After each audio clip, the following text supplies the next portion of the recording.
todos, eu sou a Isa Souza e esse é o podcast Leituras Decoloniais, uma extensão do Clube Leituras Decoloniais. Nesse episódio, a gente vai conversar sobre escrita como prática de autodeterminação. Eu estou aqui com a Pétala, a Maria, a Camila, e a gente tem a alegria de receber a Geride Arraes para essa roda. A Geride é escritora, cordelista, poeta e autora do romance Corpo Desfeito, do premiado Redabuí em Dia Quente, vencedor do prêmio Biblioteca Nacional, do prêmio APCA de Literatura e finalista do Jabuti. A Geride também é autora do livro de poemas O Buraco com Meu Nome, da coletânea Heroínas Negras Brasileiras em 15 Cordéis e de As Lendas de Dandara. É natural do Juazeiro do Norte, na região do Cariri, e atualmente vive em São Paulo, onde criou o Clube de Leitura para Mulheres. Bem-vindo ao nosso podcast, Geride. Obrigada! Tô falando com 4 pessoas que eu adoro, então tá maravilhoso. Olá, eu sou Camila. Hoje estou vestindo um vestido listrado em amarelo e laranja. Estou de óculos. Sou uma mulher negra de cabelo crespo curtinho. Tenho dentes separados por um diastema. E estou muito feliz de estar aqui com a Geride hoje. Como eu disse antes de começar aqui, é muito importante para nós tê-la nesse espaço. Mais um espaço que nós construímos para conversar sobre leitura de mundo, leitura de livros e tudo numa perspectiva decolonial. Oi, gente, eu sou a Maria Ferreira, sou uma das mediadoras do Leituras Decoloniais. Hoje eu estou vestindo uma blusa verde, estou usando tranças em formato de twists e uso um óculos em formato redondo. Também estou muito feliz de estar aqui nessa noite conversando com a Geride, que é uma escritora que eu acompanho já há algum tempo e que também sou leitora e muito fã, e que seja uma conversa muito proveitosa para todas nós. Oi, gente, eu sou a Pétala, estou aqui do lado da Isa. Hoje eu estou vestindo uma camisa jeans de cabelo solto, meu cabelo é cacheado. Eu sou uma mulher negra de pele clara e eu estou muito, muito feliz de estar nessa roda de conversa com uma das autoras que eu mais admiro na literatura nacional contemporânea. Então, eu acho que a gente vai ter uma noite muito especial aqui. E estou feliz demais com isso. Vou fazer minha audiodescrição também, que eu esqueci. Eu, Isa, sou uma mulher negra de pele clara também. Estou de camiseta marrom. E de cabelo meio preso, meio solto. Meu cabelo é preto e curto. Geride, quer fazer sua audiodescrição também? Sim, hoje eu estou com a camiseta cinza, como sempre. Eu só uso camiseta cinza. Meu cabelo é crespo e escuro. Estou usando um óculos. Estou de batom rosa e minha pele é clara. Para a gente começar a nossa conversa, então, eu queria saber qual a primeira coisa que vem à mente de vocês quando vocês ouvem a palavra escrita.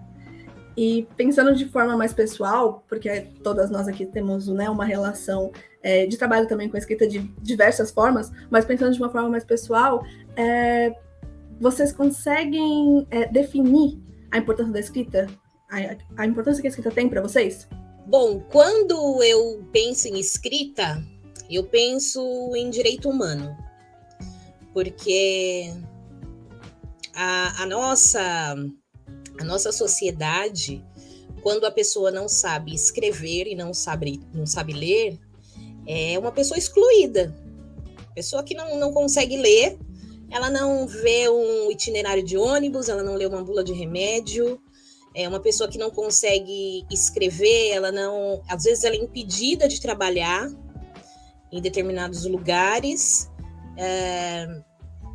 E eu acho que tem que existir, tem que ter essa garantia desse direito. Então, quando eu penso em escrita, eu penso em informação, eu penso em conhecimento, eu penso em liberdade, porque uma pessoa que sabe ler e escrever, ela tem, de certa forma, uma liberdade maior do que aquela que não sabe. Tanto que os nossos antepassados não podiam ler e escrever, né? Porque isso daria a eles uma ascensão, talvez, um outro status dentro daquela conjuntura em que eles se encontravam. Quem sabe ler e escrever pode bolar planos mirabolantes, pode sair do lugar comum, pode vislumbrar outras possibilidades, e eu penso na escrita muito nesse sentido, sabe? Do direito humano e da liberdade. A liberdade de pensamento, a liberdade de criatividade. Então, acho que vai bem por aí. Não sei se eu dei uma viajada, mas eu acredito muito no poder da escrita. Também a escrita como um lugar de poder, né? De tomada de decisão também. Quem tem a caneta na mão, muitas vezes, pode decidir o destino de alguém. E aí, nesse sentido, os escritores também podem contribuir nessa transformação do indivíduo, né? Na autonomia desse indivíduo, quando apresenta ali os seus textos literários, trazendo elementos que são da sociedade, que são do nosso cotidiano, despertando essa visão crítica. Então, para mim, tem tudo a ver. Sim, eu penso em escrita muito parecido com a Camila, porque eu acho que escrita tem muito a ver com acesso, também com informação e com fazer parte de um mundo. Porque, apesar de entender que o mundo em que a gente vive, a gente consegue fazer parte dele sem necessariamente saber escrever, eu acho que tem muito a ver com saber ler e escrever. Porque é justamente isso, você não consegue pegar um ônibus, você não consegue se comunicar, conversar com outras pessoas de forma escrita, se você não souber ler e escrever. Então, acho que quando eu penso em escrita, penso muito em pertencimento, em acessar a informação, em também se comunicar. Olha, acho que vocês falaram bastante do que eu penso também. Eu penso muito na escrita como uma coisa política, né? A escrita, a leitura, a literatura, a palavra, tudo isso é muito político. Desde as coisas mais cotidianas até o lírico mais elaborado, a gente está fazendo política o tempo inteiro com a linguagem. São muitas formas de linguagem que existem, né? A literatura e a escrita é uma delas, e essa foi a linguagem que eu escolhi como predileta para fazer política com ela, né? E eu acho que a escrita é uma questão de intimidade, que ela não tem nada a ver com um dom, com um talento especial.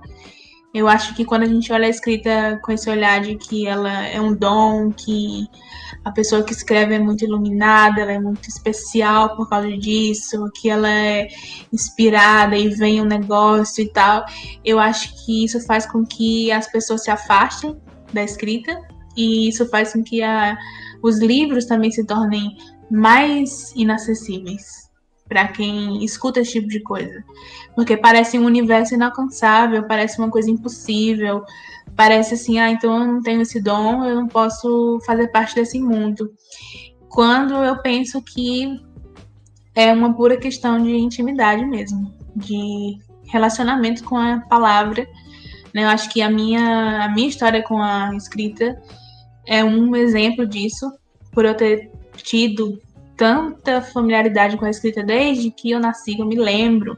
Eu ouço cordel, eu ouço poesia, né? Então a minha intimidade com a escrita foi muito grande desde sempre. E isso fez com que mais tarde eu pensasse que sim, poderia ser para mim, né? Sobretudo quando eu conheci mulheres negras que escreviam. E aí essa parte da política entrou chutando a porta, né? Aí realmente foi o momento em que eu pensei, não preciso esconder o que eu escrevo, não preciso ficar na gaveta, nem ter vergonha. Tem pessoas parecidas comigo escrevendo, então esse é um lugar para todos e todas, e eu acho que a escrita é isso, é uma ferramenta para todo mundo, é uma plataforma para todo mundo se expressar, lutar, se colocar, se fazer ouvir. Então eu valorizo muito a escrita como uma plataforma política mesmo, não só criativa, mas acho que as duas coisas elas não tem como não caminhar juntas, é impossível separar. Eu concordo demais com tudo que vocês falaram, né? Foi ouvindo aqui, tentando elaborar essa essa minha relação com a escrita. E eu acho muito legal algumas palavras que eles usaram, né? Como a Camila falou, liberdade, né? A Maria trouxe a questão da política e a Jade também, e essa questão que a Jade falou da intimidade, né? Quando eu penso em escrita, eu lembro, né, se for pensar de uma forma muito mais, tipo, tentando construir esse significado da escrita para mim, eu me lembro muito do momento que eu consegui estabelecer uma relação com a escrita já desde o começo, na minha infância, quando eu aprendo a escrever e começo a criar um caderninho de escrever cada palavra que eu lia na rua, né? Então, lia lixo, né? Aí chegava em casa e escrevia mais uma palavra que eu aprendi a ler. E fui fazendo isso, eu tinha 4 anos de idade, e fui fazendo isso por um tempo na minha infância, e isso me marcou muito, porque era uma forma que o mundo estava se revelando para mim através da escrita. E eu, quando eu penso em escrita, eu vejo o quanto essa minha relação ainda se preservou, se atualizou ao longo dos anos, mas se preservou muito nessa relação de perceber o mundo através da escrita e perceber como o mundo se revela para mim através da escrita, e como eu consigo organizar a partir do momento que eu, né, consigo perceber o quanto escrever também, não só ler, mas escrever o que eu leio do mundo, não só as palavras, mas o que eu leio a partir de várias formas de leitura, isso também faz com que organize em mim as coisas que a escrita revela. Eu acho que, para mim, tem esse sentido, né, de revelação, né? Enfim, estou divagando aqui já comecei divagando. Eu, quando penso em escrita, eu penso automaticamente em leitura. Acho que muito porque foi a minha primeira relação com a escrita mesmo, foi como leitora. E a partir disso, eu passo a querer escrever também, né? E eu acho muito legal o que a Jade disse sobre pensar em intimidade, porque conquistando esse lugar de intimidade com a leitura, com a escrita através da leitura, que eu imaginei que eu poderia escrever. E aí, quando eu começo a ter essa visão, contato com essa visão da escrita como uma coisa de talento, uma questão de talento, que eu me afasto também de escrever e vou retomar isso só na vida adulta de novo. Mas durante a infância e a adolescência, a escrita também foi uma coisa muito de registro para mim. Eu tinha muito o costume de escrever diários, né? E aí no diário escrever diversos tipos de texto, né? E aí eu queria também saber de vocês como vocês, né, se vocês já tiveram também essa relação da escrita como registro, né? Como vocês registram a memória de vocês, se já fizeram isso, se vocês veem essa relação entre escrita e memória, né? E se vocês nunca chegaram a fazer isso, se vocês têm o desejo de fazer. Quer começar, Paty? Não, eu vou ter que começar a falar de novo. Gente, eu tive diário até os 29 anos, dos 13 anos até os 29. Com 29 anos, eu queimei todos os meus diários. Puta merda, não sei por que eu fiz isso. Nossa, era muita história bacana. Eu lembro que em um desses diários, minha mãe, né, minha família, minhas tias, porque eu sempre morei, minha mãe solteira, então eu morava com a minha avó, meu avô e minhas tias. Eu sou a primeira neta, então era o xodó. Mas eu escrevi nesse diário, posso falar isso, será? A primeira vez que eu fumei maconha, eu escrevi no diário. A primeira vez que eu transei, eu escrevi no diário. Tipo, eu escrevi todas as minhas primeiras vezes e foi todas no mesmo ano, assim. E aí minha mãe pegou, minha tia pegou, puta merda. Fiquei em choque, porque aí descobriu tudo, né? Pô, não é mais virgem, nossa, vai virar maconheira, não sei o quê. E me mandaram pra terapia. Meu Deus, eu fiquei assim, enlouquecida. Mesmo assim, continuei escrevendo os diários e tal. E colava tudo, né, no diário, porque era uma coisa sensorial também, né? Então, o papel de bala, aquela moeda, um pedaço do cabelo do cara que você gostava. Olha que loucura, né? Mas eu penso que eu não devia ter feito isso. Apesar de que se os meus filhos lessem os meus diários, eles iam se sentir no direito de fazer pior do que eu fiz. Então, eu acho que não ia ser muito bom, ainda bem que eu queimei. Mas, por outro lado, eu perdi as minhas memórias escritas, porque as memórias ainda continuam dentro de mim, né? Mas muito do que estava ali, talvez eu poderia até escrever um livro, né? Não sei, fazer alguma coisa com isso, um roteiro de teatro, não, porque minha vida, gente, dá um teatro, hein? Vixe, várias coisas que eu já fiz na vida, pelo amor de Deus, não vou nem falar nada. Mas é muita coisa, e eu tinha, assim, essa prática de escrever em diário, e aí este ano não, foi em 2022, eu ganhei um caderno bem bonito, da Juliana. Depois a gente pode até colocar aqui o perfil dela, é uma mulher negra que produz cadernos e agendas, e ela me enviou um caderno bem bonito, e eu comecei de novo com essa prática em 2022.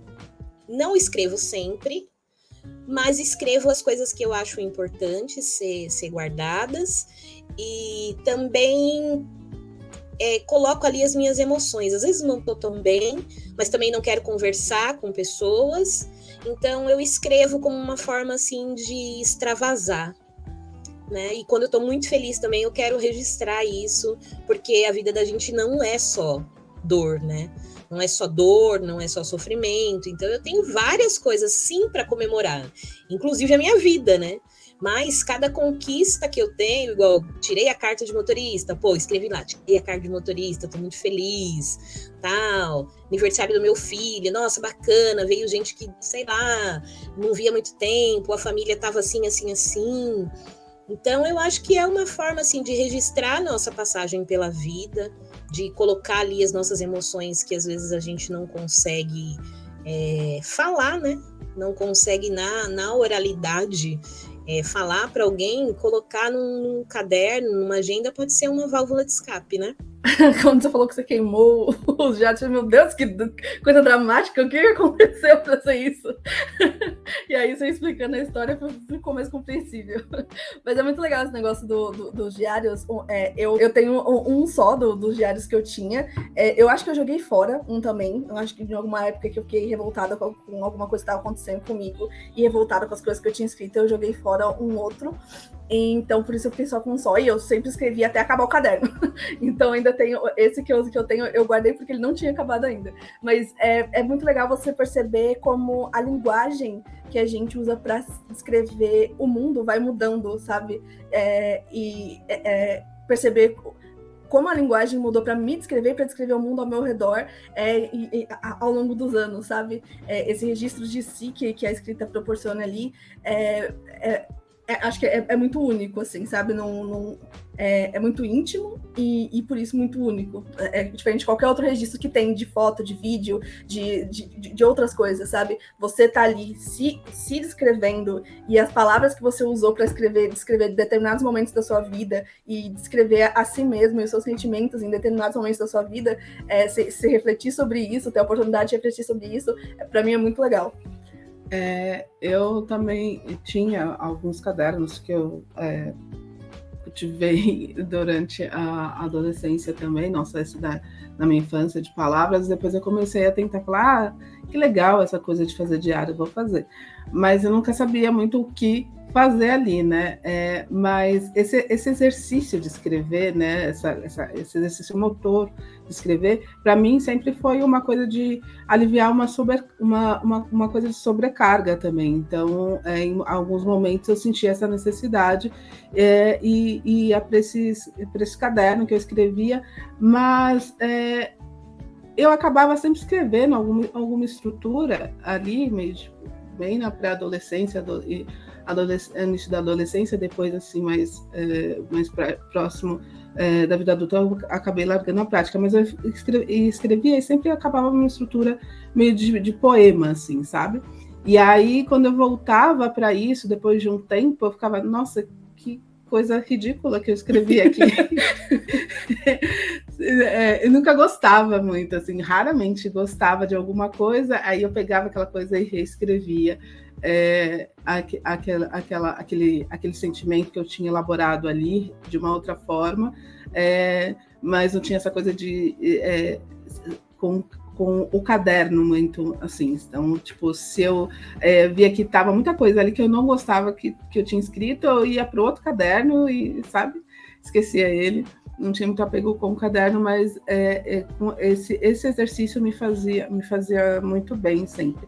Hoje em dia, esse ano, na verdade, eu comecei a escrever, fazer um exercício de prática de leitura, de escrita diária, né? Não consigo escrever todo dia ainda, né? Mas tem semana que vai todo dia, né? Então, fico feliz com isso. Mas eu escrevo de manhã, né? Sempre tentando começar o dia de uma forma que eu consiga fazer esse exercício de assimilação de alguns pensamentos que já estão me cercando ali durante o dia, coisas que eu estou trazendo durante a semana de bagagem emocional, e o formato e o que eu escrevo cada dia é uma forma diferente. Eu estou gostando bastante disso, tem me feito bem, e recomendo. Bom, eu sempre tive diário, criança principalmente. Eu ganhava sempre um diário novo de Natal. Todo Natal minha tia me dava um diário novo e eu ficava ansiosíssima para saber qual ia ser a capa, o que ia ser e tal.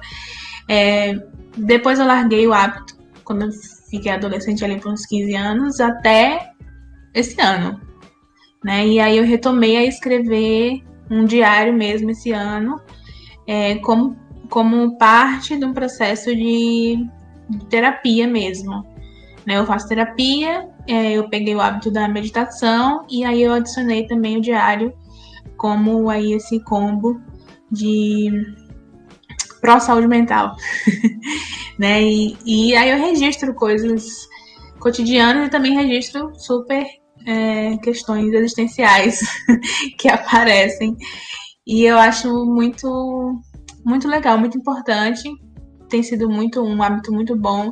Tem sido interessante resgatar isso. É quase como se eu estivesse em diálogo com minha criança interior, assim, fazendo algo que eu, por tantos anos, gostei tanto de fazer e que me dava alegria. Eu também tinha isso de colar coisa nas páginas, papel de bombom, tudo que, assim, o ingresso, coisas. A primeira vez que eu fui pro cinema, foi ver Titanic, eu botei o ingresso.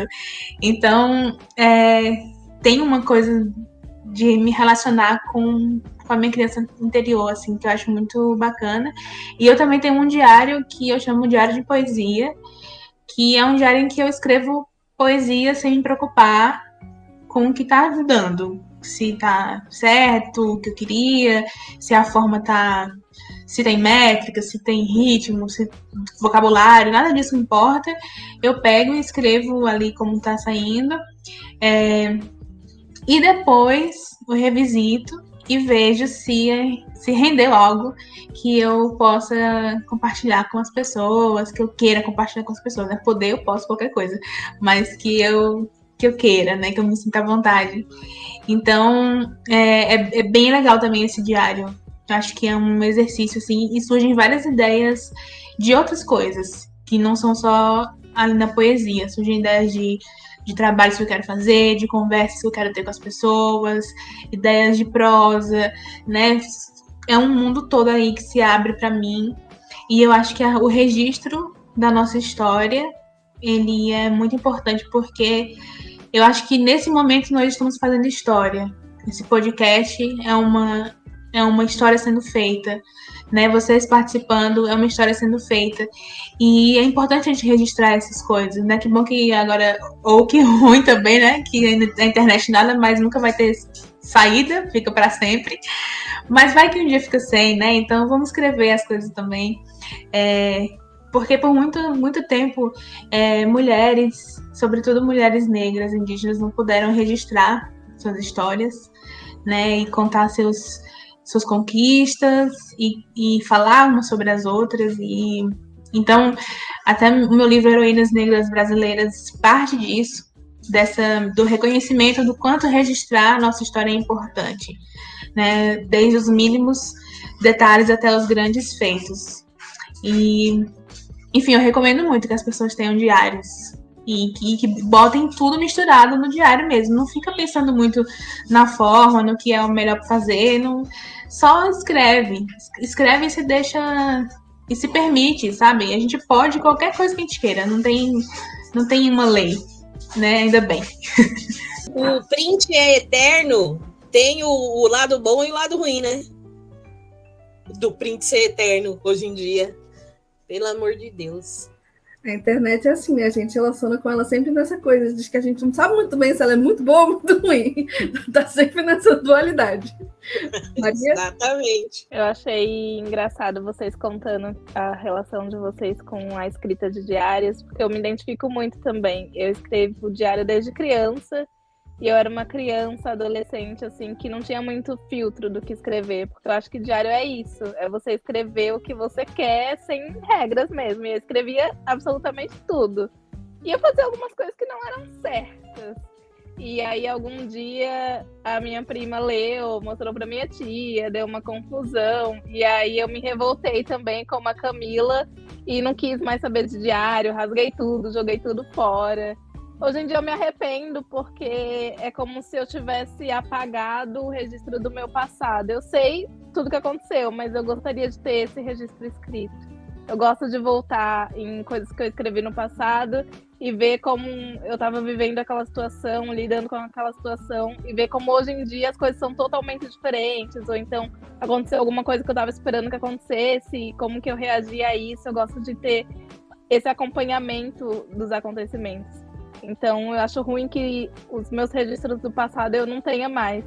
E assim, eu sou uma pessoa totalmente inconstante. Eu sou muito a favor dos diários, mas também sou inconstante. Estou sempre tentando ter essa constância com a escrita dos diários. Quero escrever diariamente, né? Todo dia. Só que não acontece isso, porque a vida é muito louca, muito agitada. E, para além disso, também... eu gosto dos diários porque acho que funciona como uma forma de terapia mesmo, uma forma de descarregar, de colocar para fora tudo que a gente pensa, sente, e é uma forma de voltar no passado. E para além disso, eu já estudei e pesquisei diários na época da faculdade, e aí, como a Pétala estava falando que não liga muito para a questão de caderno, eu ligo. Eu gosto de começar em um, terminar nele, e só depois começar outro. Porque se eu começar em um e ir para outro caderno, sem ter terminado aquele outro, eu acho que vai ficar confuso. Eu fico sempre pensando nos meus futuros biógrafos, facilitar o trabalho dos meus futuros biógrafos para que eles estudem com muito mais facilidade a minha vida se algum dia eu for uma pessoa famosa. Então eu penso nisso, em facilitar o trabalho, porque muitos autores, né, famosos, não que eu me coloque nesse lugar. Não que eu me coloque nesse lugar, autores, a gente estuda os diários dos autores famosos. E aí eu fico pensando em facilitar a vida das pessoas que vão estudar a minha vida futuramente. Olha, se um dia pegarem minhas coisas para transformar em biografia, primeiro que eu tenho um horror de pensar nisso. No dia que eu vi que tinha uma página minha na Wikipédia, eu fiquei horrorizada. Detestei. Não queria que existisse aquela página, mas existe. Fazer o quê, né? Não dá para deletar mais porque já fizeram. Mas se um dia inventarem uma biografia minha, eu acho que eu vou seguir o conselho da Maria, só que ao contrário. Eu vou dificultar o trabalho o máximo possível para que não tenha nada. Porque me dá uma agonia isso, assim, sabe? Não, alguém contar por mim as coisas, né? Eu prefiro eu mesma contar. Então, se existisse uma biografia da Jarid, você não ia permitir, você ia... Como que fala quando a pessoa não permite que escreva a biografia? A biografia não autorizada. Não, seria uma biografia não autorizada de Jarid Arraes, é isso? Se eu tiver viva, sim, né? Depois que morrer não tem mais jeito, fazer o quê? Mas eu vou dificultar o trabalho. Bom demais. Eu nunca tinha pensado nisso. Eu acho que o máximo que eu cheguei a pensar é pensar nesse do tipo, se, sei lá, meus futuros gerações da minha família, sabe? De registro, assim, no registro familiar mesmo. Mas agora tô pensando no negócio dos Não, a Isa fica pensando nesse negócio de registro familiar desde a leitura de Água de Barrela. Sim. Não, eu já pensava isso, mas a leitura de Água de Barrela e de Kindred também, porque de Kindred a Dança consegue, né, também ter essa coisa por conta do costume que a avó tinha de fazer a árvore genealógica da família, né? Então, assim, essas duas coisas fortaleceram essa ideia de diários como registro familiar, de alguma forma, para mim. E sobre a escrita como prática de autodeterminação, vocês acreditam que a escrita é uma prática de autodeterminação? Eu acho que eu tenho pensado bastante sobre isso nos últimos anos, e de diversas formas. Acho que até pelo nosso laboratório de escrita reflexiva, que tem no Clube de Leituras Decoloniais, que meio que né, faz a gente estar sempre voltando, né, em afirmar isso para as pessoas e afirmar para as pessoas que elas têm essa possibilidade de se registrar, de se escrever, de se ver a partir da escrita também. Mas o que vocês pensam sobre essa questão? Não, agora eu não vou começar, não.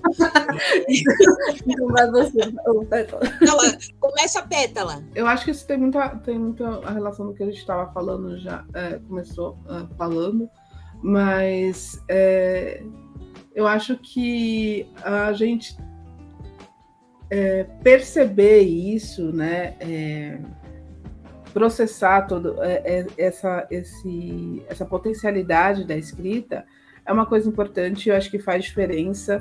Eu acho que faz diferença para a gente como pesquisadoras, eu acho que faz diferença para a gente como produtoras de conteúdo, eu acho que faz diferença para pessoas que escrevem também. Eu acho que faz a gente perceber que existe uma possibilidade que às vezes que não é tão, que parece, depois que a gente percebe, parece uma coisa tão simples, né? Não que escrever seja fácil para todo mundo, mas essa noção de que eu posso escrever e isso pode ser algo determinante de algo, em algum sentido, determinante de mim, determinante de alguma discussão importante no mundo, por que não? E não estar só nesse lugar de consumir conhecimento, mas de construção de conhecimento. Aí você pode pensar construção de conhecimento de si mesmo, construção de conhecimento a partir de si, para outras pessoas, para outras questões relevantes para a sociedade. Eu acho que, eu concordo com a Isa, que essa noção, para mim, ela vem muito desse exercício que a gente tem feito aqui no Leituras Decoloniais, né, no ciclo de leitura, que faz com que a gente se coloque no lugar de, tipo, eu li isso, o que eu tenho a dizer sobre isso, mesmo que a gente já tenha essa prática, né, como produtora de conteúdo, a gente sempre escreve, né, e precisa escrever sobre aquilo que a gente lê, mas essa escrita opinativa, às vezes a gente não reflete o quanto ela pode ser uma prática de autodeterminação sobre alguma discussão, né, sobre alguma construção social. E eu acho que pensar também que a gente não escreve a partir de nada, né? Não vem de nada, né? Não é uma coisa que parte de nós para nós, né?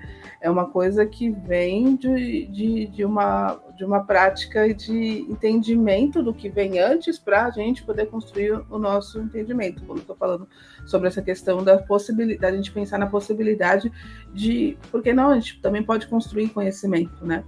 Que não é uma construção que vem de nada, né? Mas que vem de uma elaboração de várias outras pessoas que se colocaram nesse lugar de entender que a gente pode elaborar coisas sobre o mundo a partir de nós. Bom, eu acho que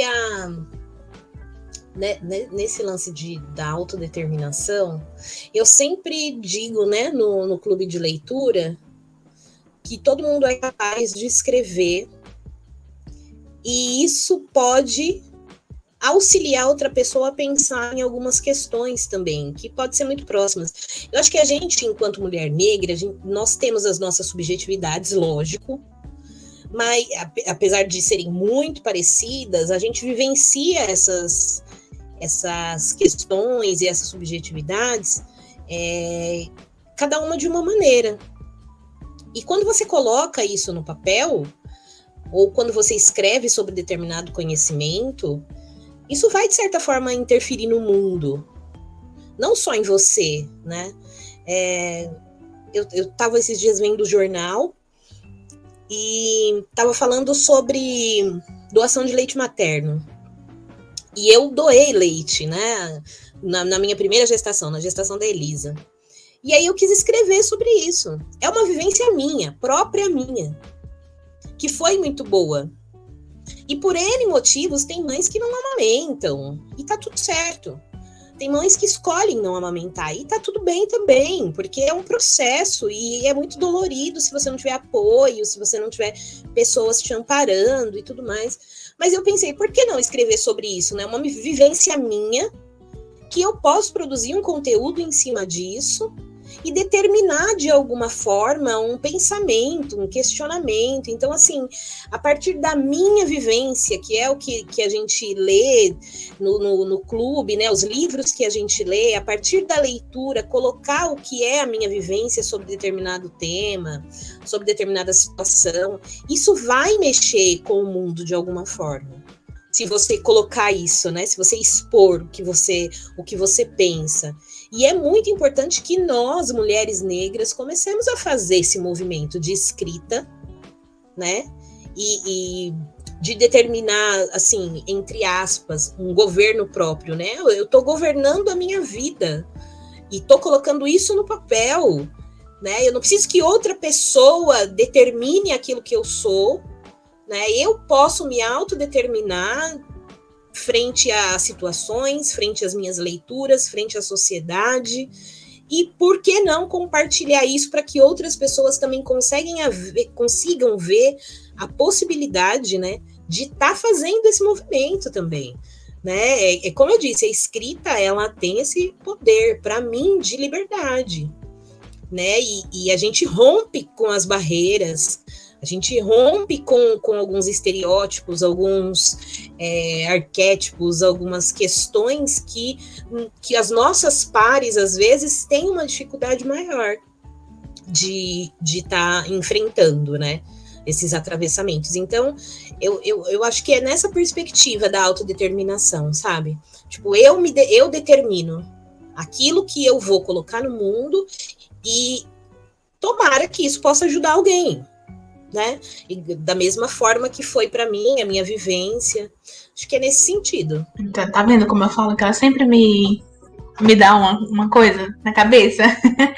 Eu pensando justamente nisso, do quanto a nossa afirmação é também uma reação para que outra pessoa também chegue nesse lugar e entenda isso como possível, né? Recentemente eu estava falando sobre isso em outro podcast, sobre o que conselho eu daria para uma escritora, para uma mulher que quer ser escritora, mas não se sente pronta, não tem coragem, não tem vergonha, né? E eu falo assim, você não está sozinha nessa situação, você não é a primeira nem a última que vai se sentir desse jeito, como se você fosse uma fraude, como se você não fosse boa o suficiente, como se você não pudesse se nomear escritora, como se você não pudesse nomear qualquer coisa, né? Dependesse sempre do outro te validar. E eu fiz uma escolha muito consciente, política, quando eu comecei a compartilhar as coisas que eu escrevia, de realmente dizer para mim mesma que eu posso escrever o que eu quiser e publicar o que eu quiser. E não vai depender de uma editora, não vai depender de qualquer autoridade suposta que seja, não vai depender nem sequer de leitores, vai depender só de mim. Eu faço o que eu quero e eu vou usar a plataforma que eu tiver para fazer isso, né? Eu comecei com blog, eu fiz cordel, depois eu fui pro livro independente, cheguei numa grande editora, e se eu não tiver mais na grande editora, eu vou procurar outros lugares para fazer, porque, acima de tudo, eu digo quem eu sou e eu digo o que eu faço. E eu acho que isso é uma forma de usar a plataforma que eu tenho, que é uma plataforma muito importante. Eu tenho muita consciência do que significa ser lida, ter suas obras lidas, ter as pessoas avaliando o que você escreve em redes de livros, mesmo que alguém dê uma nota ruim e outra dê uma nota boa, isso é uma coisa muito grande, né? Porque a gente escreve para que seja lido, a gente escreve para compartilhar, para chegar nas pessoas. Então, se eu tenho essa plataforma, o que eu posso fazer com ela? De que forma isso pode ser menos só sobre mim e mais coletivo, né? Eu penso muito no papel coletivo desse meu ato de dizer quem eu sou e de fazer o que eu quero, né? E eu acho que isso eu vejo muito refletido no Clube da Escrita. Muitas mulheres que chegam lá e têm esse mesmo discurso, mas aí que se espelhando umas nas outras, ouvindo os depoimentos umas das outras, ouvindo o que a gente escreve naquele momento, ou o que traz de casa e tal, consegue mudar, virar a chave, né? E também chegar nesse lugar de se determinar, de se nomear, de se qualificar, de se adjetivar. Isso é uma coisa que só você pode fazer, ninguém pode determinar o que você é, né? As palavras, elas vão vir, vão ser muitas, de todos os lados, mas a sua identidade, o seu caminho, a sua potência, só você realmente que determina, né? E eu acho que eu levo isso do ponto de vista coletivo, não é só sobre mim, é sobre todas nós, né? E eu espero muito, muito, muito que as coisas que eu faço, elas não se limitem só no meu mundo, elas cheguem a outras mulheres principalmente. Eu acredito sim que a escrita é uma forma de autodeterminação. Acho que a forma como a gente se coloca no mundo através da escrita vai mostrar como a gente se enxerga, e a partir disso vai ajudar também as outras pessoas a nos enxergarem através da forma como a gente se coloca. E eu penso muito também nisso, pensando em como as pessoas conseguem identificar um texto que é nosso sem saber que foi a gente que escreveu. Uma coisa muito de estilo, é uma coisa de entender a nossa voz através da forma como a gente escreve. Acho que isso também é uma forma de se autodeterminar, essa forma de colocar sua voz no mundo através da escrita, e não necessariamente através da voz falada. Ouvindo vocês, eu fui lembrando do que a Neuza Santos Souza diz aqui no Tornar-se Negro sobre essa questão, e aí vou ler só esse trechinho, que ela fala que uma das formas de exercer autonomia é possuir um discurso sobre si mesmo, um discurso que se faz muito mais significativo quanto mais fundamentado no conhecimento concreto da realidade. Eu concordo muito com isso, e eu acho que lendo isso se tornou mais organizado para mim, mas de alguma forma a escrita sempre teve esse eu concordo com tudo que vocês foram dizendo aqui, e eu acho que sempre teve esse lado para mim também, justamente por ter sido o primeiro, a escrita de diário como registro, ter sido o primeiro contato que eu tive com escrever, por saber de saber que eu poderia escrever e poderia escrever para me registrar. E aí acho que, de alguma forma, essa sempre tem sido a maior potência da escrita para mim, essa coisa de poder organizar os meus pensamentos, organizar meus sentimentos. E aí eu concordo com a Pétala quando ela fala que quando você faz isso de forma consciente, aí você acessa ainda mais essa potência de tudo isso que a gente foi falando aqui da escrita, porque acho que faz você, para mim, tem esse efeito de me sentir presente e de me fazer presente, sabe? A partir disso, de conseguir registrar um momento, um sentimento, um pensamento, e tirar só daqui, sabe? Da cabeça. Ele se torna concreto de alguma forma. E agora uma pergunta mais direcionada para a Jarid mesmo. Jarid, você tem vários contatos, né, com a escrita voltada para mulheres, né? Eu tenho várias experiências nesse sentido. E uma delas é que você faz mentoria, né, de escrita, e tem o clube de escrita para mulheres também, né? Então, eu queria saber que tipos de incentivos uma mulher pode ter para fazer com que ela acredite no poder dela para escrever, sabe? A gente sabe o quanto o mundo fala de diversas formas, né, e historicamente, né, que esse poder da escrita e tentar afastar as mulheres desse poder da escrita, né? Mas o que pode ser um incentivo para aproximar, né, as mulheres desse lugar de poder da escrita? Eu acho que, acima de tudo, precisa ter uma consciência coletiva da escrita, de ser mulher escritora. Como isso pode ser algo coletivo, não individual somente. Não que a individualidade não exista e ela tem que ser morta, não é isso. Mas a gente entender que nada a gente faz só, nada a gente faz para si próprio apenas, né? E as coisas, elas têm reverberações, elas têm consequências, elas têm impactos. Então, quando a gente escreve e coloca no mundo, muita coisa acontece, mesmo que a gente não veja.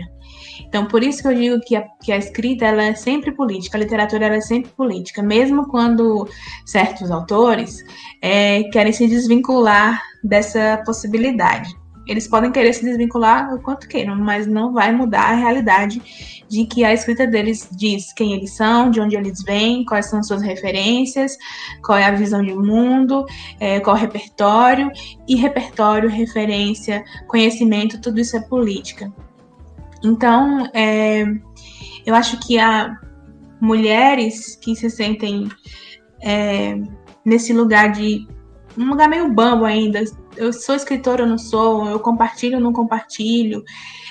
Vale a pena olhar para outras, procurar conhecer a história de outras, ler até mesmo essas grandíssimas autoras, tipo como a Toni Morrison, que ganhou um Nobel.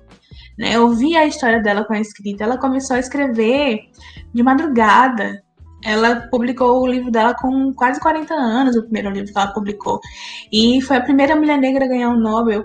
Então a gente vê o sucesso, a gente vê o suposto glamour da coisa, mas a gente precisa ver a trajetória.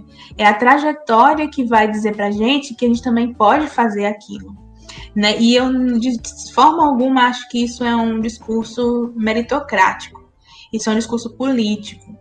Porque a gente tira umas das outras, a gente pega umas das outras, o incentivo e essa visão, vislumbre do que pode ser o nosso futuro se a gente enxergar isso como algo que não depende só da gente, como algo que tem suas influências sociais, né? Eu acho que juntando mesmo, fazendo disso uma coisa em grupo, a gente tem muito mais chance de conseguir muitas coisas. E eu acho que o podcast aqui é um exemplo disso. É uma coisa em grupo, uma coisa de mulheres juntas fazendo, né? E fazer as coisas só é muito mais difícil. Fazer coisas juntas é muito mais encorajador, no mínimo. É muito mais encorajador, no mínimo. Porque quando a gente se desanima, tem um pouquinho do ânimo da outra, né? Quando a gente duvida da nossa capacidade, a outra lembra a gente da nossa capacidade. Quando a gente acha que nosso texto é um lixo, uma porcaria, nunca deve ser compartilhado, a outra vem e fala, não, mas eu gostei disso e disso no seu texto, né? Então, eu tento sempre estimular outras mulheres para que elas enxerguem o valor que existe no que elas fazem, o valor que existe no desejo delas. O desejo move a gente. O desejo faz com que a gente tenha coragem, o desejo faz com que a gente se conecte a outras pessoas que também desejam coisas parecidas. E eu acho que nós mulheres meio que vibramos muito aí na mesma energia. Falei que nem uma hippie agora. Mas a gente tá muito aí numa mesma, de novo como hippie, uma mesma egrégora de mulheres que querem compartilhar as palavras, que querem ser lidas, querem ler outras mulheres. Acho isso muito importante. Não só querer ser lida, mas ler outras mulheres. Então, eu acho que eu volto todo o meu trabalho para isso. É como se eu tivesse tomado isso como uma certa missão. porque eu sei o quanto foi importante para mim encontrar a Conceição Evaristo, encontrar a Miriam Alves, Esmeralda Ribeiro, e aí depois encontrar autoras dos Estados Unidos, a Alice Walker, a Toni Morrison, a Maya Angelou, e como isso foi impactante para mim, como isso foi um momento em que eu falei, a escrita é possível para mim. Esse negócio que eu sempre sonhei e que eu vinha negando dentro de mim, porque negar para mim mesma, não assumir para mim mesma que eu queria ser escritora, era menos doloroso do que falar eu quero ser e enxergar ao meu redor só homens, só pessoas brancas e ver isso como impossível. E a partir do momento que eu vejo como possível, que eu vejo que tem um movimento como Cadernos Negros, que foi o que aconteceu, a potência disso, como isso mudou minha vida, virou tudo... Nossa, foi incrível, foi muito poderoso. E eu espero que isso se repita em outras experiências, com Cadernos Negros, com a Conceição, com o trabalho de vocês, com tantas outras aí que estão fazendo. E eu percebo que tem esse direcionamento, essa consciência de que isso não se leva só, né? A gente não tem esse luxo. Eu acho que isso é um luxo, de ser uma pessoa individualista, solitária, na sua casa de campo, escrevendo, tomando o seu chazinho e publicando, mas não dando entrevistas, não aparecendo, só publica os livros porque todo mundo já lê mesmo, ele se autodivulga, né? Isso tem alguns autores brasileiros que estão nesse lugar, e eu acho que isso é no mínimo ser herdeiro, né, gente? Então, eu acho que a gente precisa politizar a coisa.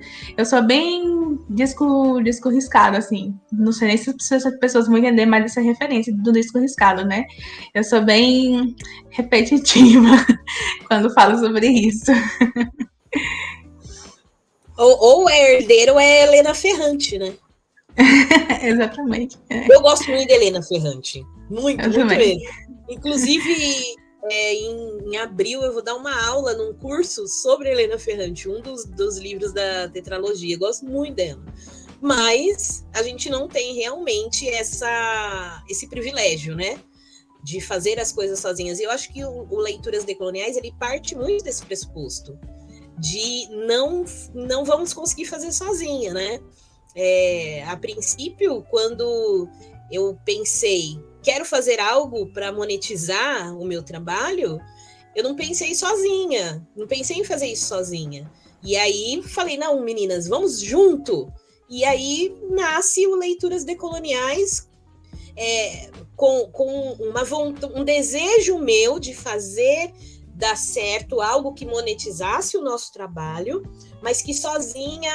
eu tinha essa questão de um pouquinho de receio de não dar certo, de precisar de ter outras pessoas também junto, e aí sentamos todo mundo e vamos ver o que vai dar. E olha só o que deu. Deu um projeto que hoje é um orgulho muito grande para nós todas, e que está dando sementes por onde passa, naquilo que a gente acha que deve colocar o nosso projeto Leituras Decoloniais, ele vem dando frutos para nós, e frutos muito bons, assim, de deixar a gente muito feliz mesmo.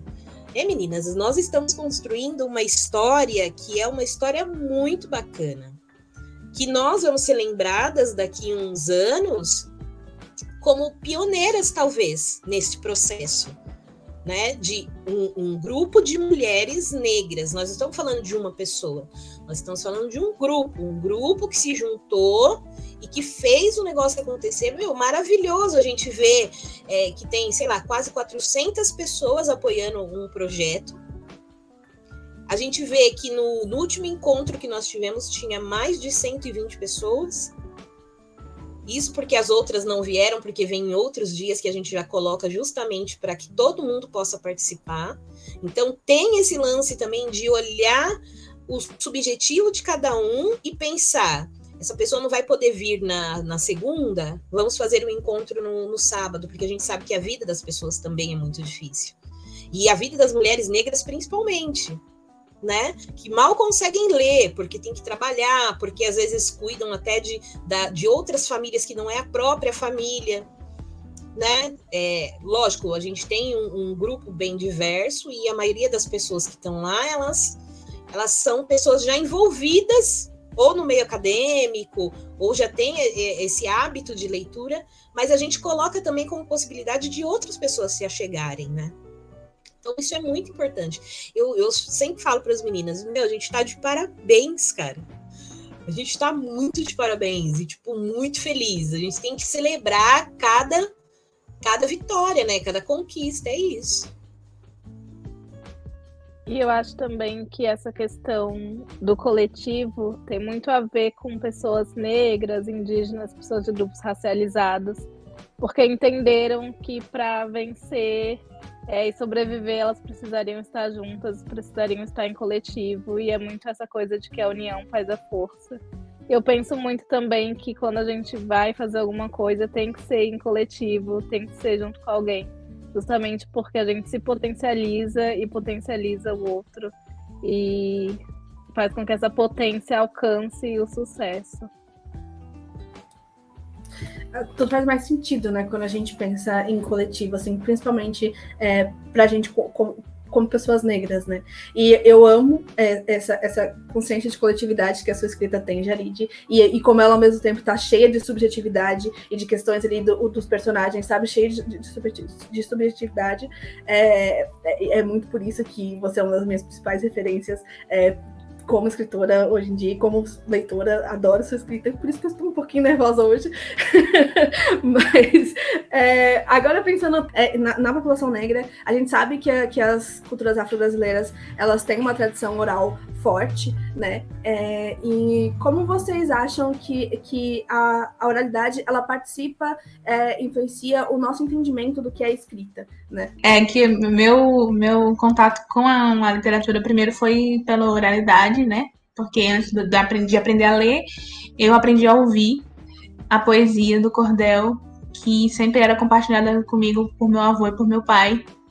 E quando eu aprendi a ler, eu era a primeira que sempre li os cordéis deles, mas o cordel sempre tem esse apelo e essa beleza que é a melodia da oralidade mesmo.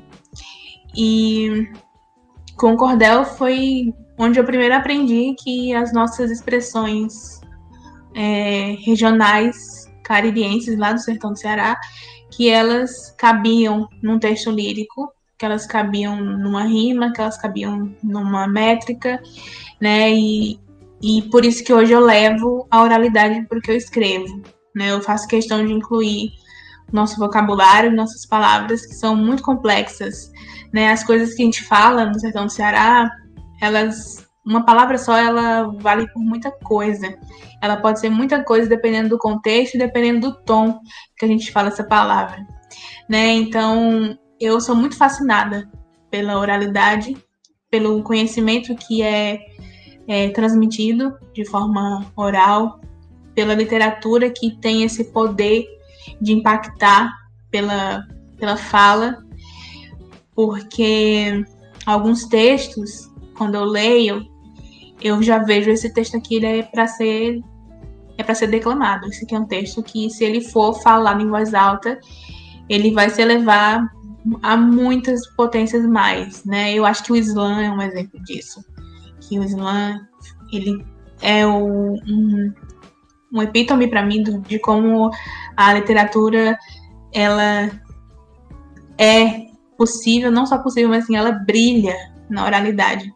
E é um conselho que eu sempre dou para as pessoas que fazem mentoria comigo, leia o seu texto em voz alta.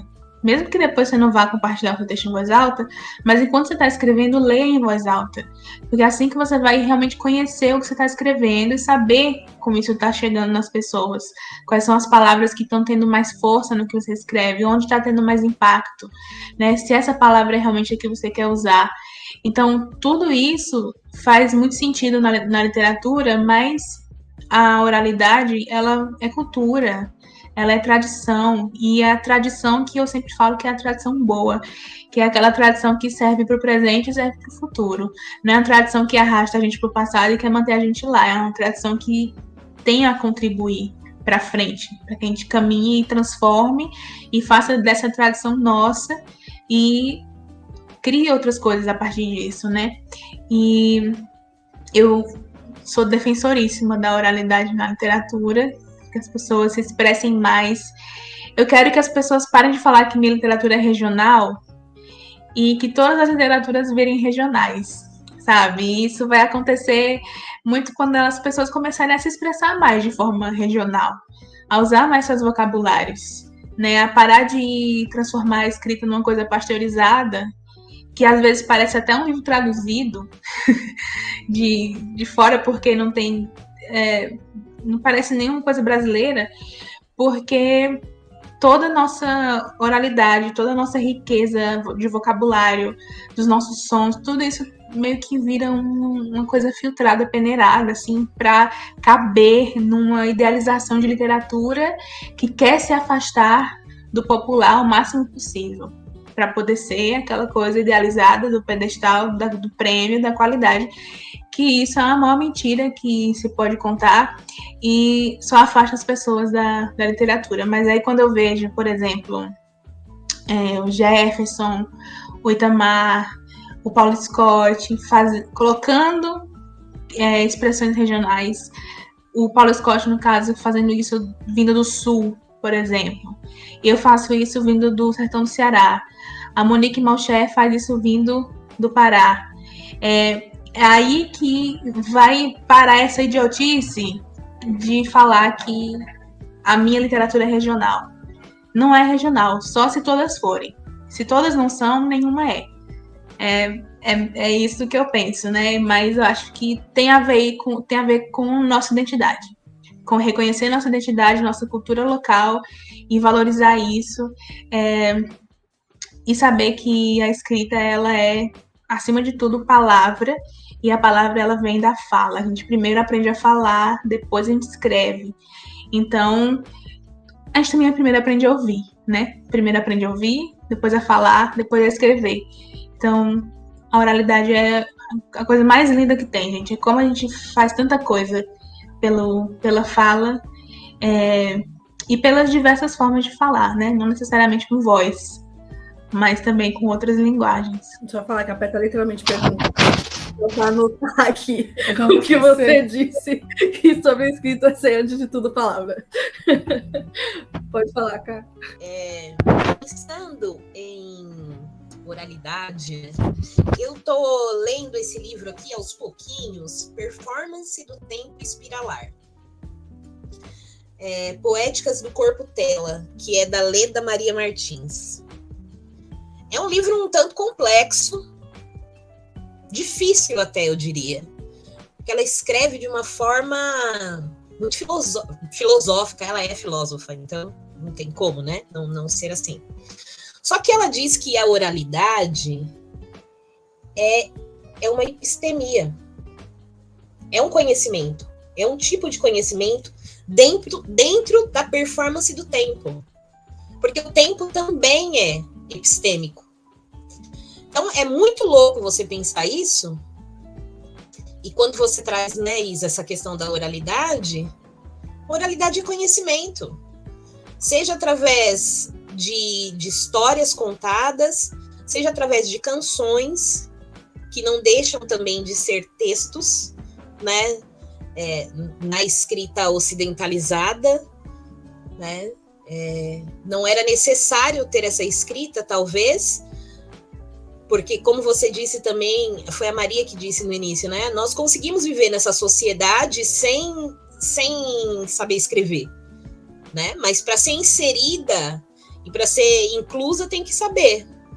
Então, nas canções, nos toques de orixás, nas músicas cantadas por povos africanos, tudo tem base no conhecimento. E aí ela fala, vou ler um trechinho aqui do que ela diz. São inúmeras as especulações sobre o tempo. A palavra ocupa um lugar singular. A filosofia africana leva em conta toda a gama de conhecimentos da performance oral como significativa para a inscrição das experiências de temporalidade e para sua elaboração epistêmica. A palavra oraliturizada se inscreve no corpo e em suas escansões, e produz conhecimento, ao contrário do pensamento preconceituoso europeu que desqualifica a África como continente pensante. Ela usa umas palavras bem difíceis assim, né? Mas quem não sabe o que é, vai lá, pega o dicionário e procura. Aquelas, né? Mas o que ela quer dizer é que o ocidental vê a África como um continente não pensante porque não produz escrita. Só que em tudo está imbuído essa epistemologia, esse conhecimento. Então, a oralidade, para mim, ela também é forma de construir esse conhecimento, esse epistêmico, né? Eu lembro muito da minha avó sentada na cadeira quando ela era viva. Eu fui criada pela minha avó. Então, ela sentava na mesa, pegava uma laranja, descascava a laranja. Enquanto ela ia descascando, ela ia contando os causos para mim. E os causos nada mais eram do que as vivências dela. E por que as vivências dela não teriam valor? Por que as vivências dela não podiam gerar conhecimento para mim através da oralidade? Era uma pessoa que não estudou muito, mas tinha muito para contribuir através desse oral. E é isso que os povos de África fazem sempre, os griots, nas canções, constroem ali um conhecimento, e isso vem sendo repassado para a gente. É uma pena que a gente não trabalhe muito mais essa questão, né, da oralidade, do contar histórias. Eu sempre penso em contar histórias para os meus filhos, para que eles também comecem a formular isso como um conhecimento, né, e juntando partes e levar isso para a vida. Eu acho que pensar em oralidade me leva para dois caminhos de pensamento sobre escrita, né? Um que tem muita relação com o que a gente falou e depois muito que a Ká vem trazendo também. Então, primeiro, eu queria falar sobre essa questão, né, que a gente traz, né, da gente perceber, ouvir, né, essa capacidade que a gente tem de escrever, de se descrever e escrever a partir do que a gente escuta, né, e como isso faz sentido para a gente, né, esse processo de autodeterminação, a gente não, né, e não criar uma escrita ali, né, nesse lugar de genômico de pretensa neutralidade que apaga identidades e para esses caminhos, né? Mas que se a gente ir para pensar e refletir sobre a oralidade, a gente consegue ir para outras lógicas, né, de construção de escrita, né? Até mesmo para a escrita motora mesmo, de caderno, folha, papel e caneta ali. E aí eu lembrei de uma fala do Marcelino Freire, num clube de leitura que a gente mediu dele, que a gente estava lendo um livro de conto deles, o Bagageiro, né? Foi o Bagageiro. E aí ele fez umas leituras, ele falou desse processo dele de ler, né?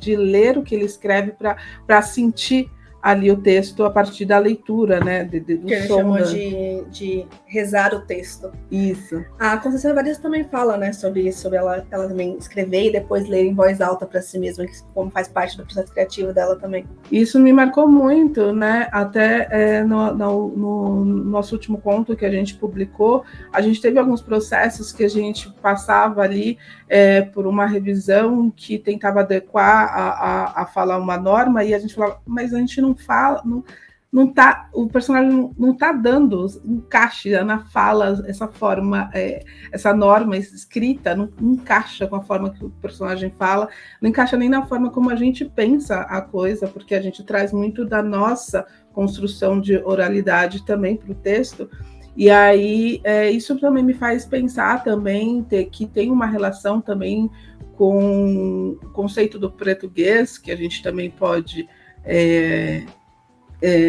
trazer para essa discussão de oralidade, de construção de narrativas que tem esse marcador, né, da fala, né? Uhum. E eu acho muito interessante isso. E como isso potencializa, né, a diversidade de escritas, né? E não só da fala, né, Pétala? É o que eu disse agora da Leda. A Lélia, ela traz também, ela constrói um conhecimento em cima do português, né? Eu acho que tem tudo a ver. Desculpa, te interrompi. Não, só acrescentou aí. E a outra questão é essa questão da oralidade na contação de histórias, né? Eu tô no momento muito focada em estudar construção de conhecimento a partir da ficção, né? Porque na verdade é o que faz sentido para a gente faz várias discussões sociais a partir da leitura de ficção, né, que é o que a gente mais gosta de ler, e é o lugar onde a gente gosta de examinar a sociedade. E aí, estudando muito essa relação de... Ficção fantástica, né? Isso, ficção fantástica. Em meio a essas pesquisas, eu caí num lugar ali de construção de conhecimento a partir da contação de histórias ficcionais, né, fantásticas, que vem muito de uma tradição da contação de histórias pela oralidade, né? E quanto isso tem relação com a tradição de construção de conhecimento não ocidental e africano, mas não só africano, mas até asiático também, de contação de história e construção de narrativas fantásticas como uma forma de contar realidade, de produção de conhecimento, né? Então, eu acho que a oralidade, pensar e discutir oralidade, faz com que a gente pense de diversas formas de construções de lugares, de possibilidades narrativas e de construção de conhecimento fora dessas lógicas ocidentais. E eu acho muito interessante isso. Acho que, além do que vocês já trouxeram, que eu ia comentar sobre o português da Lélia Gonzalez também, acho que dá pra gente pensar sobre o surgimento dessa questão da linguagem neutra e o quanto de usar a linguagem que é mais inclusiva surgiu justamente a partir da oralidade, e que eu acredito que daqui a um tempo também vai estar inserido nas gramáticas, na língua escrita mesmo. E pensando na evolução da língua, ela surgiu na fala, na oralidade. Aí com o tempo virou regra gramatical, e aí a gente tem a língua portuguesa e todas as regras como a gente escreve, mas que surgiu em algum momento a partir da fala. Então, eu acredito que a oralidade é a primeira coisa, aí depois vem a evolução para a escrita, mas a oralidade é a base de tudo. Indo já para os nossos momentos finais, além da literatura em si, o que inspira a escrita de vocês, né? Ou vocês a escrever? Eu amo, por exemplo, quando a Jarid cita a Lady Gaga e o BTS como inspiração para ela, porque é muito disso que né, ela faz constantemente, de tirar a escrita desse lugar elitista de intelectualidade, né, e colocar como algo popular, né? Então eu queria saber que outras inspirações, assim, além de literatura, entram para inspirar vocês a escrever. Eu acho que no meu caso é a música. Gosto muito de música. Eu não sou muito da poesia, né? Tenho dificuldade com a poesia. Mas a música é algo que me inspira a escrever. Não sei, na minha adolescência eu escutava muito Legião Urbana, né? Cantando, tomando vinho, fazendo saraus.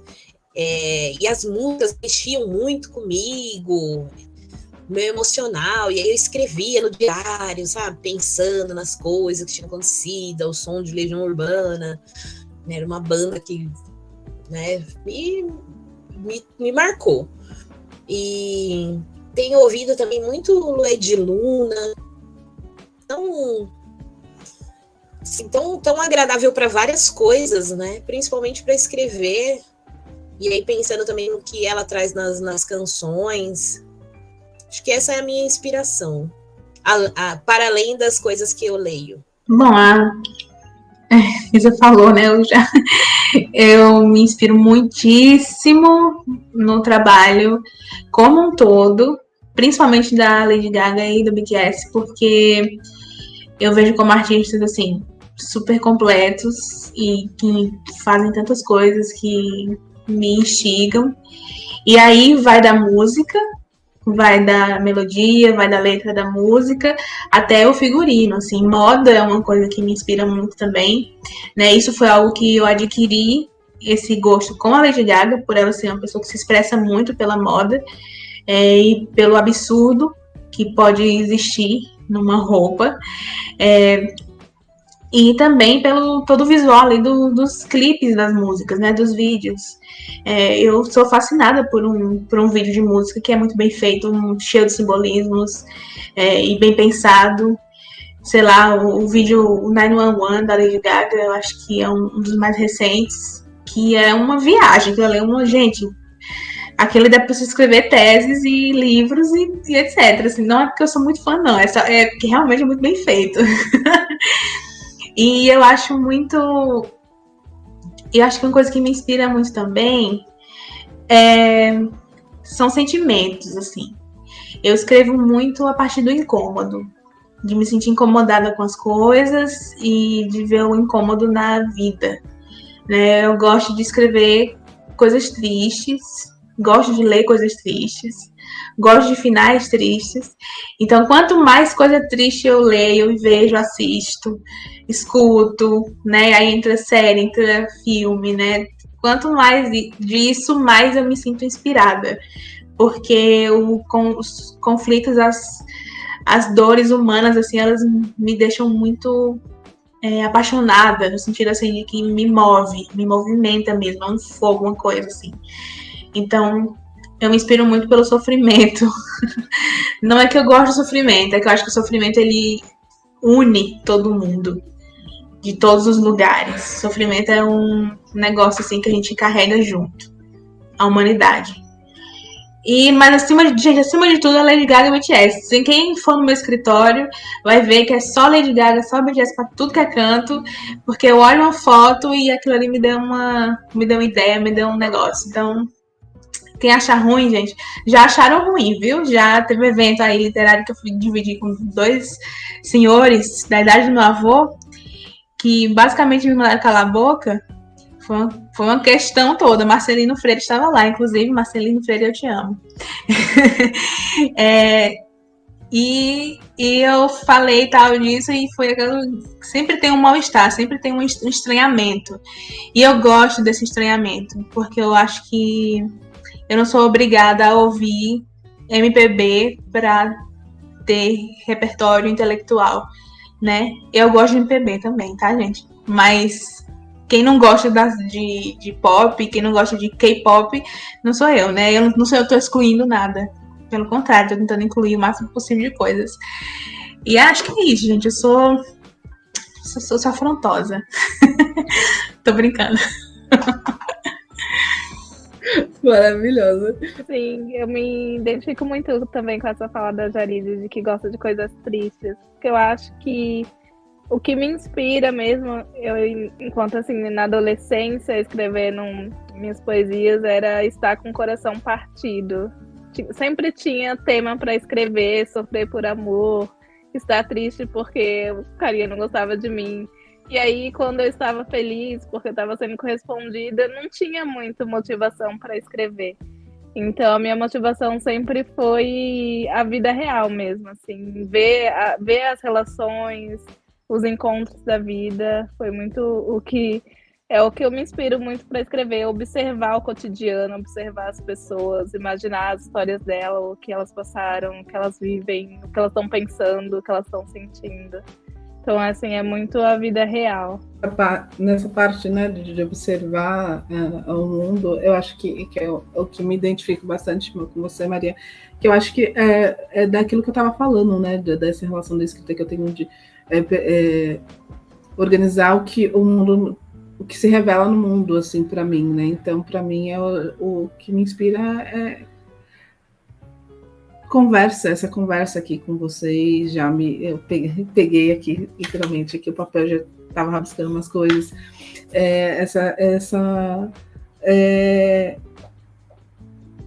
Esses momentos, né, de percepção de coisas, né, cotidianas até, e de coisas, né, que vão se encaixando a partir dos dias, que vão formando meio que um turbilhão, assim, né, de pensamentos na minha mente, que eu preciso parar ali e escrever. Eu acho que são as coisas que vão despertar mais essa vontade, essa necessidade de escrever.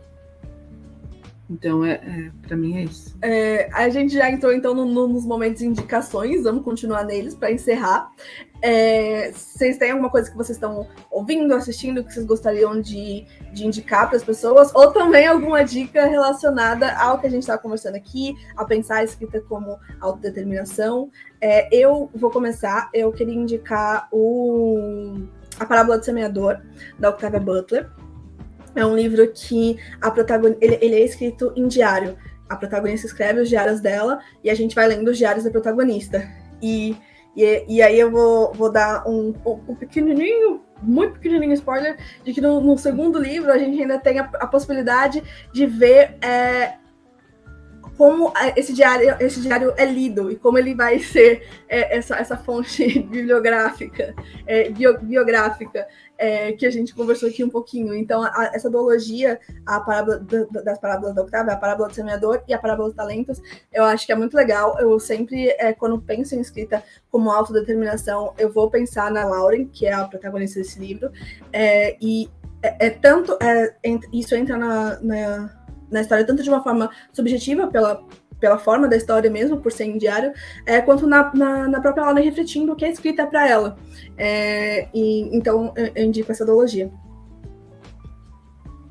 Ok, já? Tá, eu vou indicar um post da Anne Kingala, do Preta Nerd. Eu tô pegando aqui para vocês, para ver o dia.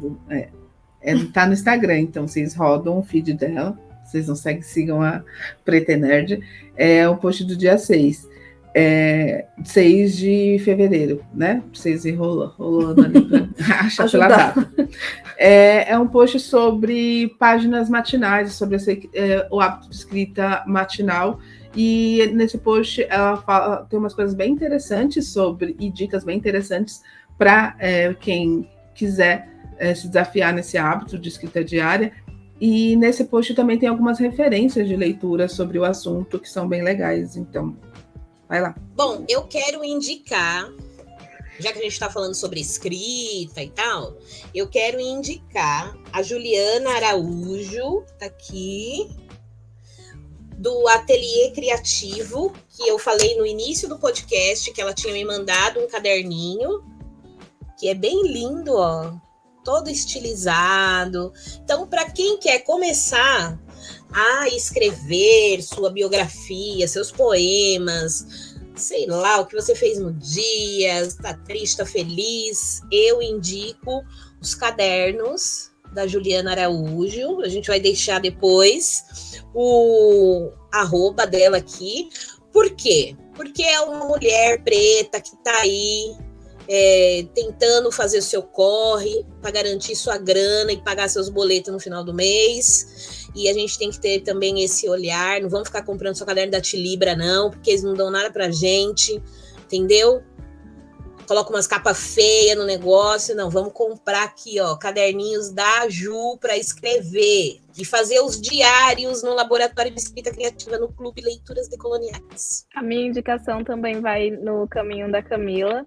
Já que a Camila indicou uma mulher que faz cadernos artesanais, vou indicar o Pretelier, que é uma loja da Beatriz Tomás. É uma loja que vende cadernos artesanais, bujo e agendas e tudo personalizado. Então, fica aí também uma outra opção para vocês conhecerem mulher negra também, empreendedora. Então, fica aí a dica da Camila e também a minha, para quem quer começar a escrever e iniciar aí o seu diário ou o seu próximo livro. Eu vou indicar 3 coisas. Primeiro, eu vou indicar os Cadernos Negros, que, enfim, né, gente, quem não conhece, pelo amor de Deus, vai conhecer isso. Já são mais de 40 publicações, pioneiríssimos, fazendo literatura quando o terreno era mais hostil, sabe? Assim, é uma potência, uma diversidade de literatura escrita por pessoas negras, e eu acho que merece tanto reconhecimento. Então, por favor, procurem os Cadernos Negros. E vou para a Ásia, lá vou eu para a Ásia, indicar, porque a gente falou sobre oralidade, registrar a história, a importância de registrar nossa história, né? E eu penso muito enquanto história do mundo contada por pessoas que não são brancas, né? Que tiveram suas histórias em seus países e suas culturas massacradas. E eu penso muito na Coreia do Sul. E aí eu indico 2 HQs que eu amo do fundo do meu coração, que é Grama e A Espera, que são justamente registros de histórias que seriam perdidas, né, de histórias muito importantes de mulheres, de famílias separadas pela guerra, de mulheres que foram exploradas e escravizadas sexualmente. Então, acho que são HQs, assim, incríveis, incríveis, incríveis. E feitas por uma mulher, né, coreana. E eu acho que, já que eu falei do BTS, vou falar também dos HQs, da literatura coreana. E quem quiser falar de K-drama comigo também venha. E de cinema coreano. E de comida e tudo mais, porque eu amo a Coreia do Sul. Beijos. Ai, gente, que delícia essa conversa. Eu tô muito, muito, muito feliz mesmo desse papo. Agradecer a Jarid mais uma vez por ter topado estar aqui com a gente. Foi uma honra ter essa conversa com você. Espero que vocês também que estão nos ouvindo tenham gostado de nos ouvir, tenham se sentido inspirados também, de alguma forma, a escrever mais ou a começar a escrever, caso você não tenha esse hábito. Vocês querem se despedir também? Eu só quero dizer que foi muito bom estar aqui com vocês. Eu vou tentar escrever mais e não queimar aquilo que eu escrevo. Eu prometo. Também quero agradecer muito a presença da Jarid. Foi um prazer enorme ouvi-la. E espero que esse nosso bate-papo inspire muitas outras pessoas, outras mulheres também a escreverem. E acho que é importante também conhecer os processos e as opiniões pessoais das escritoras que a gente admira. Acho isso muito inspirador. Então, muito obrigada, Jarid, pela presença. Espero que o pessoal goste também de ouvir esse podcast.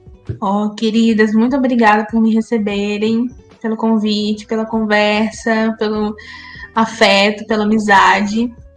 Eu gosto muito de todas vocês, acompanho as 4, amo demais o que vocês fazem, divulgo sempre, recomendo sempre.